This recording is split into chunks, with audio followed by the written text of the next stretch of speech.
N'oubliez pas de cliquer sur le pouce bleu et de vous abonner à la chaîne. Vous participez ainsi à la diffusion de l'Évangile qui est la parole de Dieu. Pour soumettre des cas difficiles, nous contacter par message texte au numéro affiché plus bas. 12 colombe Koulia vous dit shalom. Shalom à toutes les épouses de Christ, que la paix du Seigneur Jésus-Christ soit avec chacune d'entre vous. Alors, mon nom est 12 Colombe, ça fait un petit moment quand même que j'ai pas mis de vidéo en ligne. J'ai pris vraiment un temps, vraiment dans la prière et dans le jeûne. J'avais des attaques, évidemment, qui fusaient de toutes parts. À un moment donné, même, tu finis par te sentir submergé tellement il y a d'attaques. Parce que, évidemment, choisir de parler publiquement de Jésus-Christ, ça implique toujours des répercussions. Alors, j'ai pris ce temps entre moi et le Seigneur. Et d'ailleurs, même, je n'ai même pas encore terminé. Mais il est important de passer du temps avec le Seigneur et de pas hésiter à laisser tout le reste, quand le Seigneur te dit de laisser tout le reste. Sa parole déclare que sert-il à un homme de gagner le monde s'il perd son âme. Donc, l'âme qui est le siège des sentiments, le siège des émotions, quand ton âme n'est pas en paix, lorsque des choses se passent autour de toi et que tu sens que tu as un bouleversement intérieur, il est toujours préférable de prendre un temps avec le Seigneur. Amen. C'est vraiment une erreur que les gens font de penser que quand tu sers le Seigneur, quand tu as un appel sur ta vie, quand tu es serviteur ou servante de Dieu, quel que soit le poste que tu occupes dans le ministère, c'est une erreur de croire qu'il faut montrer à tout le monde que c'est parfait, que ta vie elle est parfaite. Écoute, toi tu pries en 2 minutes et puis tout est réglé. C'est pas ce que le Seigneur demande. Et comme j'aime enseigner, j'enseigne beaucoup, évidemment, aux membres de ma famille et évidemment à mes enfants parce que en tant que mère, c'est une responsabilité. J'aime toujours leur dire que la parole de Dieu déclare que la puissance de Dieu se manifeste dans tes faiblesses. C'est dans nos faiblesses. Alors, je leur dis souvent, si vous avez plus de faiblesses, sa puissance va se parfaire où? Elle va se manifester par quoi? Puisqu'il te dit que c'est dans tes faiblesses. Il a besoin de tes faiblesses. C'est comme une recette. C'est comme une recette. La farine et l'eau pour donner le résultat. Dieu peut faire les choses tout seul. Il n'a jamais eu besoin de l'être humain pour ça. Mais c'est un choix qu'il a fait. Il a choisi de nous rendre participants de ce combat et de cette victoire. Amen. Alors, aujourd'hui, c'est pas un enseignement prévu, mais c'est quelque chose que je désire partager parce que c'est trop important, au moins ne serait-ce que en faire l'introduction. Donc, le Seigneur a attiré mon attention sur certaines choses, certains éléments de sa parole que nous, en tant qu'enfants de Dieu, nous avons négligés et que le diable a réussi à nous faire aussi négliger. Et l'élément principal est celui-ci, c'est le sujet principal, ce sont les songes, les rêves et les visions. Je sais que quand les gens entendent parler du mot prophète, là, vous êtes fatigués d'entendre parler des super prophètes, méga prophètes, ultra prophètes. Je comprends ça. Je peux comprendre ça. Cependant, ce n'est pas parce que, ok, on est fatigué d'entendre parler de ça, que ça rend la parole de Dieu moins vraie et moins applicable pour nos vies. Quelle que soit l'utilité que quelqu'un d'autre en fait. Vous voyez? Donc, les songes et les visions, le Seigneur a attiré mon attention là-dessus. D'abord, moi, je viens d'une famille où les songes et les visions sont constants. Donc, les femmes de notre famille, en tout cas ma mère particulièrement, et il y a moi, ma fille, mes filles sont ainsi aussi, et mes fils un peu moins, mais mes fils rêvent aussi beaucoup. Donc, nous sommes des personnes qui nous rêvons beaucoup. Donc, et les songes que le Seigneur nous donne sont exacts. Il n'y a pas d'erreur. Donc, mon fils, lui, il peut se lever puis dire, maman, j'ai vu une voiture rouge. Et puis, dans la journée, la voiture rouge stationne vraiment. J'ai dit, oh, on a la visite. Et la visite, c'est exactement le véhicule qu'il a décrit. Maintenant, ce qui s'est passé, c'est quoi? C'est que le diable a réussi, en tout cas, je ne sais pas pour les autres pays, mais ici en Occident, il a réussi à emmener les chrétiens à ne même plus vouloir entendre les songes et les visions de leurs frères et sœurs en Christ, alors que le Seigneur a été clair. Il a dit clairement dans sa parole, et je vais vous mettre le verset à l'écran, il a clairement dit dans sa parole que désormais, lorsque il y aura un prophète parmi vous, ce sera au travers des songes et des visions que je vais me révéler, que moi, l'Éternel, je vais me révéler. Donc, si le Seigneur il dit que c'est au travers des songes et des visions qu'il va se révéler et que la première chose que l'Église refuse d'entendre sont les songes et les visions des autres, c'est vraiment une problématique. L'autre chose aussi, c'est que lorsque on termine l'Ancien Testament, on termine avec vos filles et vos fils prophétiseront, vos vieillards auront des songes. Le Seigneur prend la peine de nous le rappeler. On dit souvent que les dernières choses qu'on nous dit, on s'en rappelle plus que les premières choses qu'on entend. Ben, c'est la même chose. Donc, il prend la peine de terminer là pour qu'on puisse se souvenir que c'est très important. Et la première chose que nous avons fait, c'est encore une fois de le négliger. C'est tellement négligé que beaucoup de femmes, ok, et je ne fais pas exception à la règle, beaucoup de femmes reçoivent des songes et des visions du Seigneur et lorsque vient le temps de le dire aux membres de leur famille, de l'expliquer à leur mari par exemple, il peut ne même pas vouloir entendre. Dire, je suis fatigué avec tes songes et tes visions. Ah oui, toi, on sait, toi, tu as toujours des songes et des visions. Alors que le Seigneur nous demande de porter une attention particulière parce que c'est une voie de communication qu'il a choisie. C'est une voie de communication que Dieu a choisie. Ce n'est pas à nous de dire au Seigneur ce qu'il est préférable qu'il choisisse. Il a dit songes et visions. Amen. C'est la raison pour laquelle on va prendre ensemble Job.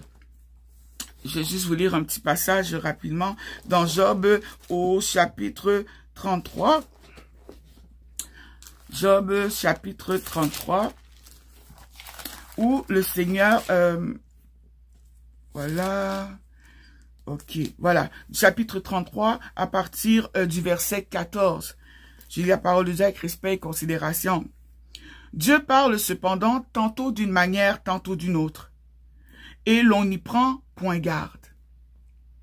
Il parle par des songes, par des visions nocturnes, quand les hommes sont livrés à un profond sommeil, quand ils sont endormis sur leur couche. Verset 16. Alors il leur donne des avertissements et met le sceau à ses instructions, afin de détourner l'homme du mal, de le préserver de l'orgueil, afin de garantir son âme de la fausse et sa vie des coups du glaive. Amen. Alors ici, le Seigneur dit quoi? Le Seigneur, il dit que il vient parler à l'homme la nuit. Il vient parler la nuit. Est-ce que j'aurais dû... Oui, au verset 15, quand il dit « Quand les hommes sont livrés à un profond sommeil ». Le Seigneur vient nous parler... Excusez-moi, je cherche une autre version en même temps. Donc, le Seigneur vient nous chercher, vient nous parler la nuit lorsque nous sommes dans un profond sommeil simplement pour la raison suivante, c'est que en plein jour, on a beaucoup de soucis, beaucoup de choses à penser. Moi, par exemple, avec les enfants autour de moi, maman, j'ai faim, maman, est-ce que je peux mettre le pantalon? Maman, est-ce que je peux aller chez telle personne? Maman, est-ce que je peux aller jouer au basketball, au parc? Maman, à quelle heure le repas va être prêt? Maman, papa, il fait quoi? Maman. Donc, j'ai pas une seconde à moi. Donc, ce qui fait que je suis toujours en train de réfléchir à quelque chose. Or, pour que le Seigneur Dieu puisse communiquer de façon libre et claire avec nous, il faut que nos pensées, comment je peux dire, nous devons évacuer toute forme d'inquiétude. Excusez-moi, je cherche la version Martin. Voilà.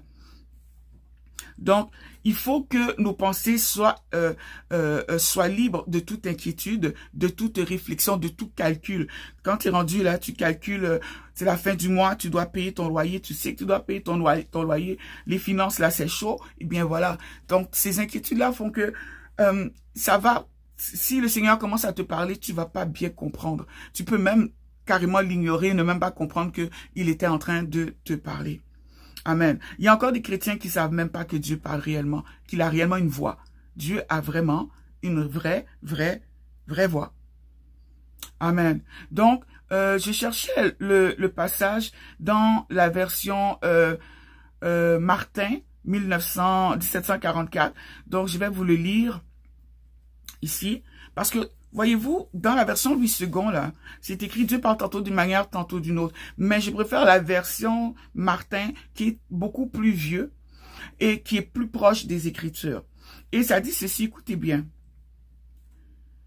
Bien que le Dieu fort parle une première fois et une seconde fois à celui qui n'aura pas pris garde à la première, par des songes, par des visions de nuit, quand un profond sommeil tombe sur les hommes et lorsqu'ils dorment dans leur lit.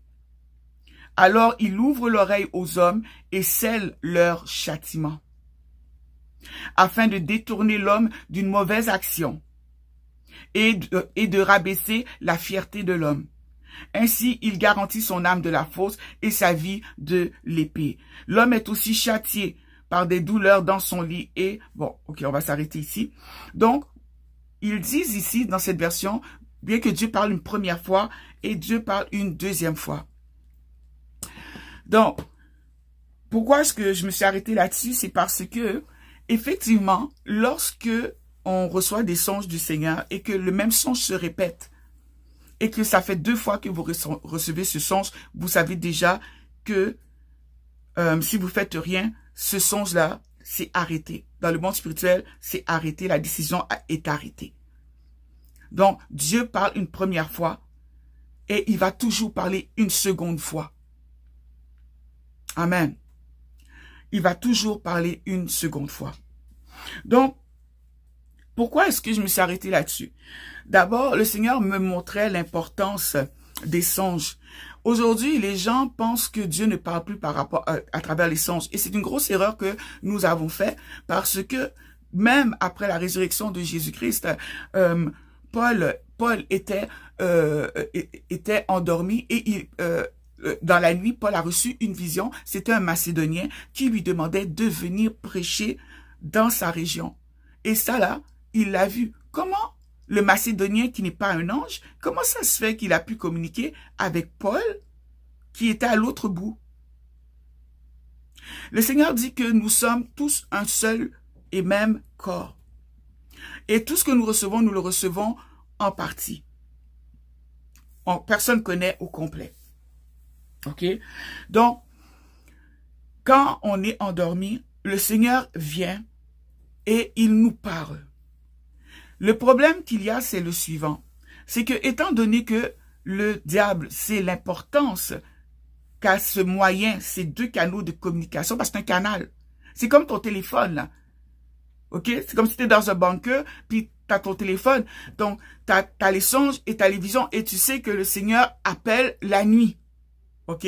Donc, tu as ton téléphone, tu sais que le Seigneur appelle la nuit. Donc, si tu coupes ces 2 canaux, OK? Ou bien si les 2 téléphones sont là, mais que tu décides de ne pas y porter attention, tout comme tu peux ne pas porter attention aux songes que Dieu te donne, eh bien, c'est vouloir volontairement ignorer ta destinée, ignorer ce que Dieu attend de toi. Non seulement ça, ce n'est pas seulement ta destinée que tu ignores, mais tu vas aussi ignorer ce que le diable a préparé contre toi. Le Seigneur dit qu'il ne fait rien sans avoir d'abord averti ses serviteurs, les prophètes. Quand quelque chose doit se passer, le Seigneur avertit toujours. C'est pourquoi j'aime le passage où le Seigneur il dit « Cacherai-je à Abraham ce que je vais faire? Cacherai-je à Abraham? » Parce que Dieu considérait Abraham et considère, parce que Abraham est toujours en vie, n'est-ce pas? Dieu considère Abraham comme son ami. Quand tu es ami de Dieu, Dieu ne te cache pas ses desseins, il ne te cache pas ses volontés, il ne te cache pas ses plans. Amen. Alors, les songes, la parole de Dieu nous enseigne sur les songes et c'est une grande erreur que d'avoir arrêté d'en parler et aussi de ne pas avoir pris la peine d'enseigner ça dans les églises. Parce que au moyen des songes que le Seigneur donne aux enfants de Dieu, beaucoup d'églises auraient échappé à des conditions absolument misérables. Beaucoup aussi d'enfants de Dieu n'auraient pas subi certains revers terribles. Amen. Et pour cela, il faut qu'on soit capable d'accepter de se laisser enseigner. Le Seigneur ne peut travailler qu'avec des gens qui sont capables de laisser le Seigneur leur enseigner et de faire confiance que le Saint-Esprit qui est en vous vous fera faire la différence entre ce qui est satanique dans un enseignement, si quelque chose se glisse, et ce qui est de Dieu. Amen. Parce que c'est le Saint-Esprit qui va convaincre. Il y a des choses que moi, aujourd'hui, je partage, qu'il y a 10 ans, j'étais pas du tout convaincu, je voulais rien savoir. Et aujourd'hui, parce que j'ai mûri avec le Seigneur, j'ai appris beaucoup de choses, j'ai vécu des revers, j'ai payé le prix. Eh bien, certaines choses, comment je pourrais dire, les situations de la vie m'ont enseigné. Dieu m'a enseigné au travers des souffrances de la vie. Et ce que nous apprenons, je pense que nous avons la responsabilité de le partager parce que pourquoi laisser ceux qui nous suivent faire les mêmes erreurs? Où est l'amour de Christ dans ça? Alors, je vous invite à prendre papier, crayon. Donc, on va parler un petit peu des songes et des visions. Amen. Donc, avant de continuer, nous allons prendre un petit moment pour glorifier le Seigneur des Seigneurs et le Roi des Rois. Amen. Et je vous invite, si vous connaissez la chanson que je vais chanter, je vous invite à vous joindre à moi pendant ce petit moment. Amen.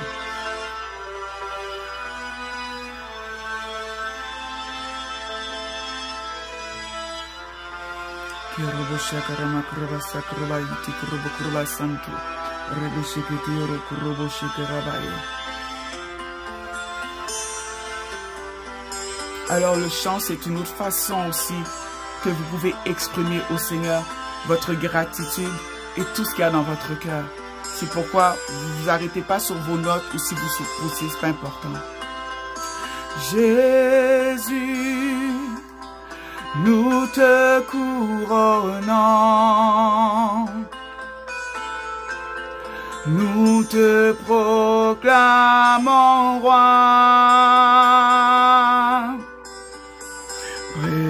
présent au milieu de nous. Nous t'élevons par nos chants. Nous t'adorons, nous t'exaltons. Viens établir ton trône éternel. Par nos louanges, nous t'invitons. Viens Jésus, prends la place du roi. Nous t'adorons, nous t'exaltons. Viens établir ton trône éternel. Par nos louanges, nous t'invitons. Viens Jésus, prends la place du roi. Jésus, tu es revêtu de puissance et de gloire,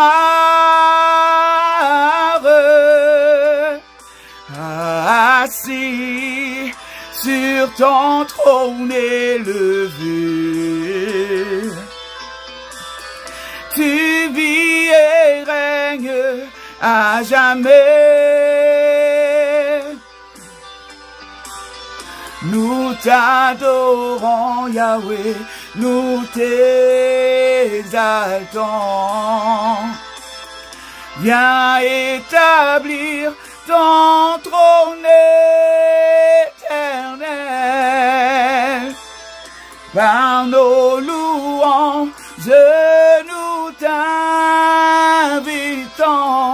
Viens Jésus, prends la place du roi.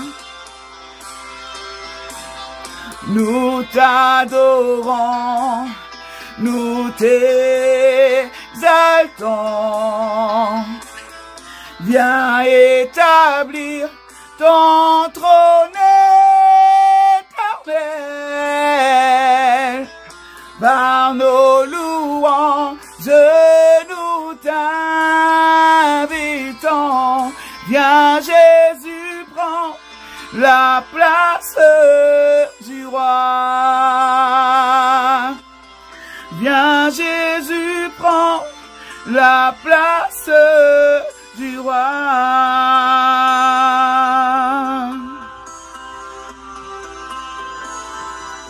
Amen, gloire à Jésus. Amen. Père éternel, Dieu Tout-Puissant, nous te disons merci, Seigneur Dieu, pour ce temps que tu nous permets de passer en ta présence. Merci, Seigneur Dieu, de nous recevoir, Seigneur éternel Dieu, de nous recevoir avec, Seigneur Dieu, tout ce que nous sommes, avec nos iniquités, nos péchés, nos transgressions, Seigneur. Mais, Seigneur éternel, tu as voulu, Seigneur, nous sauver, Seigneur, malgré notre condition, et tu as même décidé de venir demeurer au milieu de nous. Ô éternel, sois loué, sois exalté, sois élevé, Seigneur, à cette heure, dans le nom puissant de Jésus. Père éternel, dans le nom de Jésus-Christ de Nazareth, pardonne-nous, Seigneur Dieu, nos offenses, comme nous aussi nous pardonnons à ceux qui nous ont offensés. Qu'à cette heure, Seigneur éternel, toutes mes transgressions, mes iniquités, mes péchés, Seigneur éternel, mes faiblesses, je les mets au pied de la croix, et que le sang de l'agneau parcourt tout mon être, corps, âme, esprit, et que le sang de l'agneau, que le sang du juste me lave dans tout mon être et ressuscite tout ce qui était mort en moi dans le nom puissant de Jésus, car tu es Zoé, tu es la vie, et j'ai béni ton Saint-Nom éternel des armées. Merci Seigneur éternel Dieu, parce que tu nous ouvres les yeux en ces temps, Seigneur éternel, de troubles, Seigneur.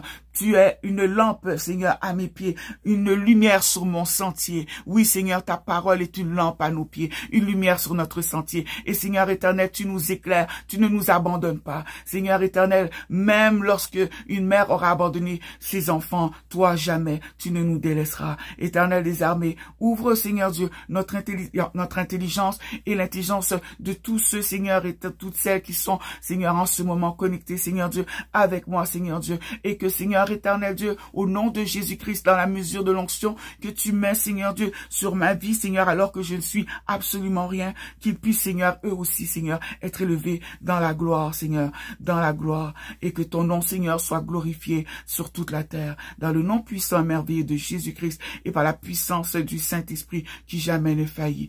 Je te loue, Père, parce que je sais que tu m'exauces toujours. Amen. Alors, le Seigneur nous enseigne dans sa parole que nous ne sommes pas faits que de chair, mais que nous sommes faits tels que lui, c'est-à-dire corps, âme, esprit. Amen. Donc nous savons que l'esprit, c'est ce que Jésus a sauvé, par sa mort et sa résurrection. Notre esprit maintenant, notre intelligence a été renouvelée. Nos émotions, ça, il siège dans l'âme et nous savons que nous avons évidemment notre corps charnel qui lui est chargé de péché. Amen. Alors, lorsque on va dormir, lorsque le temps vient de se reposer, nous ne sommes pas réellement en repos. Notre corps se repose, mais l'esprit, lui, votre esprit n'est pas censé dormir. Et c'est là le problème qui se présente, c'est que de nos jours, les chrétiens sont de moins en moins spirituels. Et nous sommes de plus en plus charnels. Nous nous arrêtons sur ce que nos yeux voient, nous nous arrêtons sur ce que nos sens peuvent percevoir. Alors que pour comprendre, pas pour comprendre, mais pour se rapprocher de Dieu, il faut absolument faire abstraction de nos sens et abstraction de nos émotions, de nos états d'âme. Parce que ce sont nos états d'âme qui nous empêchent justement d'entrer en communication et de bien entendre la voix du Seigneur. Pourquoi les états d'âme? Eh bien, la preuve en est simple, c'est que lorsqu'on a lu tout à l'heure Job au chapitre 33, le Seigneur dit très bien dans le verset 15 que c'est pendant que on est dans un sommeil profond. Parce que pendant que tu es dans le sommeil profond, tu peux pas penser à ta facture d'électricité. Pendant que tu es dans le sommeil profond, tu oublies même que ta cheville, là, que tu l'avais fracassée quelque part, là, que ta cheville qui te faisait mal, là, tu es en béquille, tu oublies même la douleur. Parce que quand tu es dans un sommeil profond, tu n'es plus conscient de rien, mais rien du tout. Et c'est à ce moment-là que le Seigneur vient avec sa parole, il vient nous parler et il vient nous instruire. Amen. Donc, il en est de même, lorsque nous nous couchons, on doit comprendre que notre corps, lui, a besoin de se reposer. Mais notre esprit en a pas besoin. Notre esprit, là, il n'est pas fatigué. Notre esprit est comme celui de notre Père. Nous avons un esprit vif et il a été vivifié lorsque Jésus-Christ a donné sa vie et qu'il est ressuscité à la croix. Aujourd'hui, le Saint-Esprit habite en nous et nous en sommes le temple. Le Saint-Esprit peut pas se fatiguer. C'est pourquoi lorsque tu es en train d'aider quelqu'un et que tu dis que tu es fatigué d'aider la personne, c'est que dès le départ, ça n'a jamais été le Saint-Esprit qui s'occupait de cette personne. Parce que tu es censé mourir à toi-même, c'est le Saint-Esprit qui prend la place. Et alors, tout devient possible. Parce que qu'est-ce qui est impossible au Saint-Esprit? Amen. Malheureusement, puisqu'on est de moins en moins spirituel, mais qu'est-ce qui arrive, c'est que les chrétiens rêvent de moins en moins. Ils sont de moins en moins disponibles pour entendre la voix de Dieu. On se réveille même en se disant, mais moi, j'ai pas rêvé. Ah non, moi, j'ai pas rêvé, je rêve pas. C'est pas normal. Le Seigneur prend la peine de te dire que son moyen de communication, c'est les songes. Et la première chose que tu dis, c'est que ton moyen de communication, donc ton téléphone, le téléphone qui t'a laissé, fonctionne pas. Ça devrait te mettre en mode panique, ne pas pouvoir communiquer ou savoir ce que le Seigneur attend de toi. Le rôle du songe, les songes sont là pour te révéler certaines choses. Les songes, au travers des songes, beaucoup de choses peuvent se passer. On peut penser très très rapidement à Salomon. Dans 1 Roi, chapitre 3, si je ne me trompe pas, Salomon, qui, une nuit, le Seigneur vient visiter Salomon. Salomon est endormi. On le voit seulement à la fin, au dernier verset, mais il dit que Salomon se réveilla. C'était un songe. Le Seigneur est venu, lui a dit comme ça, demande-moi ce que tu veux. Et Salomon a dit, accorde-moi la sagesse. Vous remarquerez une chose, hein. Salomon, la rencontre qu'il a eue avec Dieu était 100% réelle. C'est pourquoi c'est une erreur de penser que le monde des rêves est un monde à part. Le monde des rêves, c'est le monde spirituel. Les rêves, là, ce que vous voyez dans la nuit, là, c'est réel. C'est dans le monde spirituel. Donc, la nuit, tu es supposé recevoir des instructions de ton Dieu. Tu es supposé recevoir des avertissements de lui. C'est supposé. Et aujourd'hui, il y a tellement de gens, il y a tellement de païens, de gens qui ne connaissent pas le Seigneur, qui donnent leurs propres interprétations des songes, que les chrétiens ont oublié que nous sommes à l'origine des interprétations des songes. C'est nous les premiers. Pourquoi? Parce que celui qui donne les songes, c'est le Dieu d'Israël. C'est le Dieu que nous servons. Amen. Avant, dans l'Ancien Testament, on pense par exemple à Daniel, on pense au Pharaon qui a reçu songe Nebuchadnezzar, on pense à tous ces gens-là. Il y avait une particularité. La particularité était celle-ci, c'est que le Saint-Esprit n'habitait pas en eux. Ok, Daniel avait l'esprit, ok, E minuscule, du Seigneur avec lui, mais il n'avait pas l'esprit, comme nous on l'a, E majuscule avec lui. Aujourd'hui, là, nous sommes le temple du Saint-Esprit. Le Saint-Esprit, là, il habite en nous. Et le Saint-Esprit est qui? C'est Dieu. Or, la parole de Dieu déclare que nous avons dans le ciel un Dieu qui révèle les secrets. C'est le Seigneur qui nous révèle les significations des songes. Sauf que, étant donné que celui qui révèle la signification des songes habite en toi, c'est que tu es censé recevoir la signification des songes que tu reçois. Et si tu ne comprends pas le songe, c'est que ton regard est encore voilé, ta compréhension est encore voilée, mais tu te dois de prier et de dire au Seigneur, Saint-Esprit, révèle-moi les secrets, révèle-moi. Révèle-moi. Ce que cet esprit va te révéler, ce n'est pas quelque chose qui vient de l'extérieur. Ce n'est pas quelque chose, une information extérieure à toi. Hein.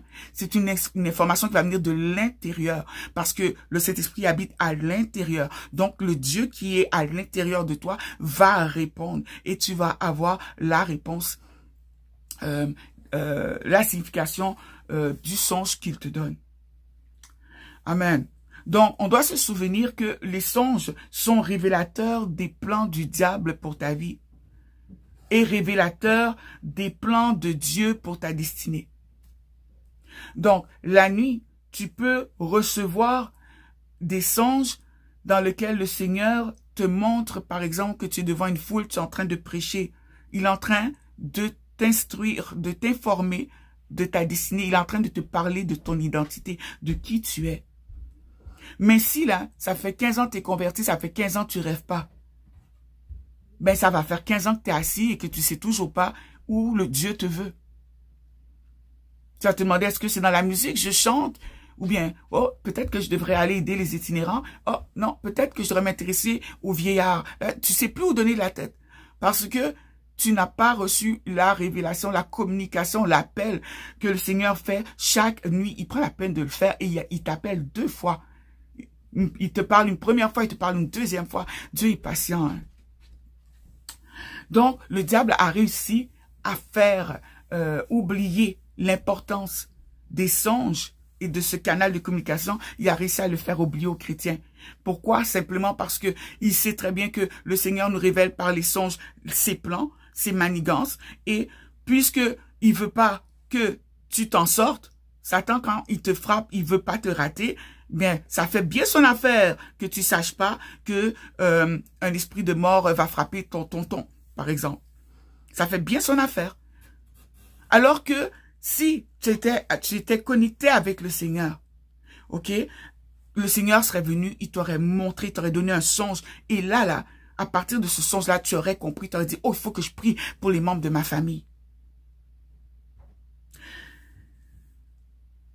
Mis à part ça, une autre chose, c'est que les songes peuvent avoir 3 origines. Et on va regarder les 3 origines. D'abord, on a les songes qui viennent de Dieu. Ça, je pense que c'est évident. Deuxièmement, on a aussi des songes, excusez-moi, j'ai tendance à me bercer là. On a aussi des songes qui viennent du diable, qui viennent du diable. Donc, le diable aussi peut t'envoyer des songes. Rappelez-vous que Satan se déguise en ange de lumière. Donc, quand vient le temps de faire chuter un enfant de Dieu, quand vient le temps de nous bousiller, il est prêt à tout. Et la 3e chose qui peut générer des songes la nuit, ce sont tes pensées. Amen. Donc, je répète, Dieu peut être à l'origine des songes que vous recevez. Satan peut être à l'origine d'un songe que vous recevez. Et vos pensées peuvent être à l'origine d'un songe que vous voyez dans la nuit aussi. Amen. Maintenant, les songes s'adressent à qui? Eh bien, ils s'adressent aux humains. Dieu, il n'y a nulle part dans la Bible où Dieu a envoyé un songe à un chien ou à un chat. Il n'y a nulle part où c'est écrit que Dieu a envoyé un songe à un chameau, puis le chameau est allé parler à... Non. OK? Les songes et les visions, ce sont pour les enfants de Dieu. C'est pour les hommes, rectification, pas pour les enfants de Dieu, ce sont pour les créatures de Dieu. Pourquoi créatures? C'est parce que Dieu ne parle pas seulement aux chrétiens. Et beaucoup de chrétiens font de grandes erreurs et parfois ratent même le chemin que le Seigneur avait tracé pour eux, un chemin de facilité. Ils sont tombés dans un chemin plus difficile parce que ils n'ont pas compris que le Seigneur parlait à qui il veut, au travers de qui il veut. Le Seigneur a parlé à Pharaon. Il a donné à Pharaon un songe. 7 vaches maigres. Les vaches grasses et les vaches maigres. Pharaon, c'est un païen. C'était pas un chrétien, là, c'était pas... Bon, il n'y avait pas Jésus, mais c'était pas un serviteur de l'Éternel. Mais il a eu un songe exact. il n'a certes pas eu l'interprétation, il a fallu qu'il prenne les moyens pour en avoir l'interprétation, mais le Seigneur ne s'est pas empêché, il s'est pas dit, oh, regarde le païen meurtrier qui est là, je ne lui donnerai point de... Non, le Seigneur voulait sauver l'Égypte de la famine et le Seigneur les a prévenus. Il a prévenu le chef de l'État, donc Pharaon, de ce qui s'apprêtait à arriver. Donc c'est un grand danger lorsque tu es chrétien et que un païen dit, oh, j'ai rêvé de toi et tu lui demandes de se taire. Qu'est-ce que cette personne-là peut bien dire de moi? De toute façon, il est païen. Il est arrivé de quoi? C'est une grosse erreur à ne pas faire. Quand un païen rêve de toi, prête même bien attention. Bien écouter même ce qu'il a à dire. Et le noter surtout. Le noter surtout. C'est une des choses, moi, que j'ai toujours une faiblesse là-dedans, c'est-à-dire noter mes songes. Parce qu'à un moment donné, j'en avais tellement, ça fait des cahiers, plein. Jusqu'à ce que, finalement, à un moment donné, le diable me frappe, là, je me cogne vraiment, là, et je réalise que si j'avais pris le temps de relire mes songes, les révélations que j'avais eues, j'aurais évité ce danger-là. Mais je suis tombé les 2 pieds dedans. Amen. Donc, d'autres principes importants que je voudrais vous donner, je vous donne comme ça. Et puis, à un moment donné, je vais rentrer comme plus en détail. Mais pour le moment, je vais vous donner différents points importants par rapport aux songes, des connaissances que j'aimerais que vous puissiez acquérir. OK? Donc, d'abord, excusez-moi. OK, oui. Donc, d'abord, les songes, c'est, je disais comme ça, attendez, j'ai écrit ça ici.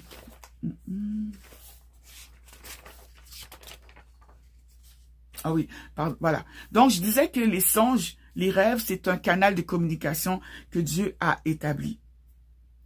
OK? Donc, au travers des songes, beaucoup de choses peuvent se passer. Comme j'ai dit dans le passage de 1 Roi, chapitre 3, quand Salomon a parlé avec le Seigneur lui a accordé quoi? La sagesse. La sagesse, qu'est-ce que c'est? La sagesse, c'est un don spirituel. OK? Et Dieu lui a dit, outre ça, je vais en plus te rajouter la richesse. La richesse, c'est quoi? C'est de la prospérité. OK? Et Salomon ne tarda pas à devenir extrêmement riche. Alors, écoutez bien ceci. Juste ce passage-là nous instruit ainsi et nous montre que, 1, tu peux recevoir un don spirituel à travers un songe. Un homme de Dieu peut apparaître, un ange peut apparaître et te dire, voici, tu es. Moi, je l'ai vécu, j'ai vu Jésus m'apparaître, il tenait ma Bible dans sa main. J'ai dit, oh Seigneur, c'est ma Bible. Et il m'a dit, Marie, tu es prophète. Je me suis réveillée, je venais de me convertir, je ne savais même pas c'était quoi un prophète. Donc, ça c'est juste un exemple simple. Et je sais qu'il y a plein de gens sur la terre qui ont reçu la visitation de notre Seigneur et qui, eux aussi, ont reçu des messages similaires ou, bon, des messages concernant leur ministère du moins, leur appel. Amen. Deuxième chose, deuxième constat, c'est que le Seigneur lui a accordé la richesse, n'est-ce pas? Et la richesse, il lui a accordé à travers un songe. Et il est devenu riche dans la réalité. Donc, Dieu peut te donner la richesse à travers un rêve. Une promesse de Dieu qui est faite en songe est aussi valable que si tu apparaissais devant toi en plein jour. Amen. La troisième chose qu'on a remarqué, c'est que on peut recevoir la guérison à travers un songe également. C'est quelque chose que vous allez souvent entendre, par exemple, des gens qui avaient des fibromes et ils ont rêvé qu'ils étaient allés à la toilette, qu'ils s'étaient assis sur la toilette, puis quand ils se sont réveillés, là, les kystes étaient partis parce que dans le songe, les kystes tombaient dans la boîte de toilette, c'est une délivrance. On peut obtenir une délivrance au travers d'un songe. Amen. Donc, lorsque on reçoit un songe, il est important de faire ce que Dieu nous recommande dans Habakkuk, chapitre 2, verset 2, c'est-à-dire que Dieu nous demande d'écrire le songe. Le Seigneur ne nous suggère pas d'écrire, hein. Il nous ordonne d'écrire le songe. Donc, vous devriez normalement avoir un cahier où vous allez écrire tous les songes que vous allez recevoir. Vous écrivez la date, vous écrivez le jour, l'heure. Si vous voulez, vous pouvez mettre la circonstance, vous pouvez écrire comment vous vous sentez. Moi, j'écris, tu sais, si j'étais pas de bonne humeur, j'écris pas de bonne humeur. Si j'étais de bonne humeur, j'écris de bonne humeur. Si je me sentais rempli, je me sens rempli. Si je me sens triste, je me sens triste. Je suis un humain, je passe par les mêmes émotions que n'importe quel humain. C'est très important. Et ce que Dieu aime, c'est l'authenticité de la personne avec qui il communique. Dieu veut que tu sois authentique. C'est la raison pour laquelle Saül a péché et l'Éternel a rejeté le roi Saül. Pourtant, David a fait pire que Saül. David a fait tuer son ami. Avec des amis comme ça, on n'a pas besoin d'ennemis, là. Hein? Avec des amis comme David, aujourd'hui, on dirait on n'a pas besoin d'ennemis. Pourquoi? Parce qu'il fait tuer son propre ami pour prendre sa femme. À part ça, immense sacrificateur. Et le sacrificateur, à cause de ça, il se fait exécuter, lui, et je pense que c'est 80 prêtres, comme ça. À cause de lui, plein de gens sont morts. Et là, David, partout où David passait, les gens crevaient. Et pourtant, c'est la seule personne que le Seigneur, dont le Seigneur dit, voici un homme selon mon cœur. Le tueur, là, l'adultère, je veux dire, le menteur. Tu peux mettre. Hein? David avait tous les défauts du monde, mais il y a une chose qui faisait qu'il était l'homme selon le cœur de Dieu. David était authentique. David a jamais cherché à cacher le fait qu'il était pécheur. Quand il était pris dans les méandres de la transgression, c'est-à-dire un péché qui est répétitif, tu sais, je veux dire, quand tu vois Bathsheba lundi, puis que tu la revois mardi, puis après ça mercredi, puis là vendredi, puis après ça comme samedi, puis ben là, ça veut dire que c'est une transgression là. Tu es dans quelque chose que tu sais être un péché et tu continues parce que tu sens ou du moins tu as l'impression que c'est plus fort que toi. Amen. Donc, le Seigneur veut surtout que nous soyons authentiques avec lui et c'est et ça là, c'est vraiment, vraiment très important. Outre cela, ok, une chose qui est importante à retenir, c'est que lorsque vous recevez un songe, vous pouvez recevoir le songe sous 3 aspects. Le premier aspect, c'est un songe tout à fait, un songe simple. Un songe simple, j'entends par là un songe qui n'a pas besoin d'être interprété. Je vais vous donner un exemple. Lorsque la mère de Samson devait tomber enceinte, un ange est venu la voir, puis il lui a dit que elle devait arrêter de boire, ne pas prendre de liqueur forte, tout ça, parce qu'elle allait être enceinte, etc. OK? Ben, ça n'a pas besoin d'interprétation, là. Il t'a dit de pas boire. Tu n'as pas besoin d'aller voir ton pasteur, elle n'avait pas besoin d'aller voir le sacrificateur. Il m'a dit que je ne prendrai point de liqueur forte. Je veux dire, ça, tu fais exprès, là. Donc, ça, c'est un songe qui est simple. Simple. Un autre exemple dans le Nouveau Testament, lorsque l'ange apparaît lorsque Joseph reçoit un songe et on lui dit que il doit pas retourner tout de suite dans son pays natal, à Jérusalem, il doit pas retourner tout de suite là-bas parce que Hérode cherche à faire mourir Jésus. Ben, il a pris son enfant, sa femme, et il est parti en Égypte. Ça, c'est simple. Il t'a dit, va en Égypte, tu vas en Égypte. Il n'y a pas d'interprétation là. C'est Égypte, français. Voyez-vous? Maintenant, la deuxième catégorie, le deuxième aspect que peut revêtir votre songe, c'est vous pourriez recevoir ce qu'on appelle un songe simple, mais rempli de symboles. Donc, c'est un songe qui est simple, mais rempli de symboles. Je vais vous donner un exemple. parce que ça a l'air comme de se contredire, mais non. Exemple, Joseph. Joseph reçoit un songe et dans lequel il voit la lune, il voit le soleil et il voit 11 étoiles. Et les étoiles se prosternent devant lui. C'est un songe simple. Tout le monde sait c'est quoi une lune, tout le monde sait c'est quoi une étoile. OK? Maintenant, il y a une symbolique dedans.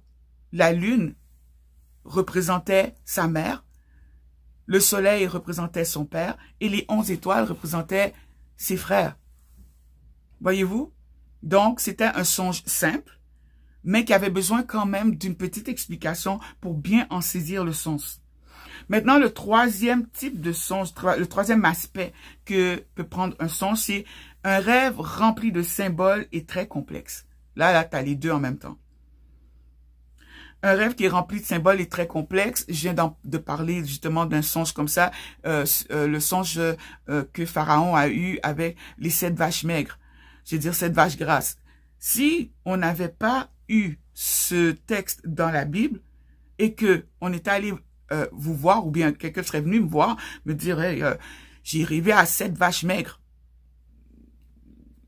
ou bien j'ai rêvé à 7 vaches grasses, 12 colombes, j'ai rêvé à 7 vaches grasses. Moi, je vais dire, ah, peut-être que tu dois acheter une ferme. Parce que, je veux dire, ça peut aller dans tous les sens. Mais, le Seigneur nous laisse le Seigneur a fait grâce. Il a donné l'interprétation. Et aujourd'hui, nous avons encore une grâce plus excellente encore parce que celui qui donne l'interprétation, il habite en nous. Donc, le Saint-Esprit se charge de nous enseigner et de nous montrer. Et d'autres fois, il va carrément juste envoyer quelqu'un qui va t'expliquer le songe, simplement. Amen.